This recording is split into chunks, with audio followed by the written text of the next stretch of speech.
हमेशा मन को हमें आनंदित में रखना है। मन में क्या होता है कि हमें जब प्रफुल्लित होते हैं, हमारे मन में एक आनंद अपने आप से पिघलता है, जैसे कि पहाड़ से झरना अपने आप से वह निकलता है।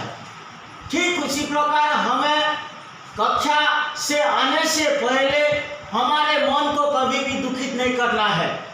ये हमारे मन को प्रफुल्लित रखना है, ताकि हमें जो पाठ पढ़े उसी पाठ आसानी से हमारे याद आ जाएगी। जैसे कि हमने कोई बड़े बड़े रईस के हमने कोई विद्यार्थी यानी लड़का लड़की नहीं है, एक साधारण मामूली श्रमिक मजदूर के परिवार से हमने आए हैं।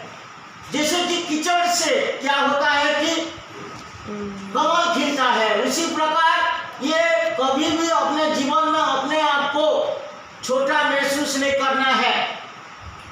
जब पाठ पढ़ने से पहले क्या करना है कि अपने पिताजी माताजी के सूरत को अपने दिल में लेना है, क्योंकि वह हमारे जन्मदात्री है, स्वयं भगवान है। जैसे कि हमें जो है कि माँ के पास सीखी हुई भाषा को हमने मातृभाषा कहते हैं, और हमारे जो राष्ट्र के भाषा क्या है? हिंदी है। मान लो ये है 3 बिंदु है, ये 3 बिंदु को योग करने से क्या होगा कि एक त्रिकोण बन गया है। एक बिंदु है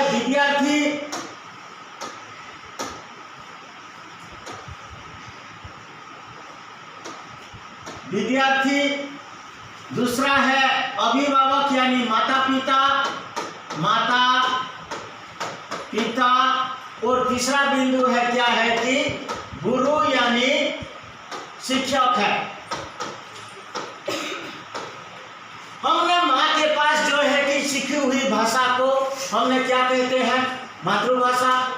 हमने स्कूल आते हैं, जब हमने पढ़ते समय हमारे जो है कि पहली गुरु कौन है? हमारे माता है, क्योंकि माँ के पास हमने जो मातृभाषा सीखी है, माँ के पास सीखी हुई भाषा को हमने क्या कहते हैं? मातृभाषा कहते हैं।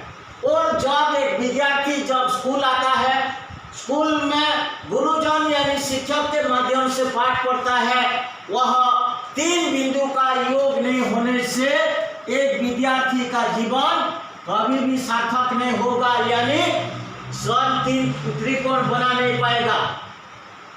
तो देखो त्रिकोण का मतलब क्या है? त्रिकोण का मतलब क्या है? उड़िया में क्या है? त्रिभुज। जैसे कि एक त्रिकोण का कितना डिग्री होता है? 180 डिग्री होता है। ये है 60 डिग्री, ये है 60 डिग्री, ये है 60 डिग्री। जब ये तीनों बराबर होने से एक विद्यार्थी अपना जीवन में वह कितना आगे बढ़ पाता है उसका सीमा नहीं होता है।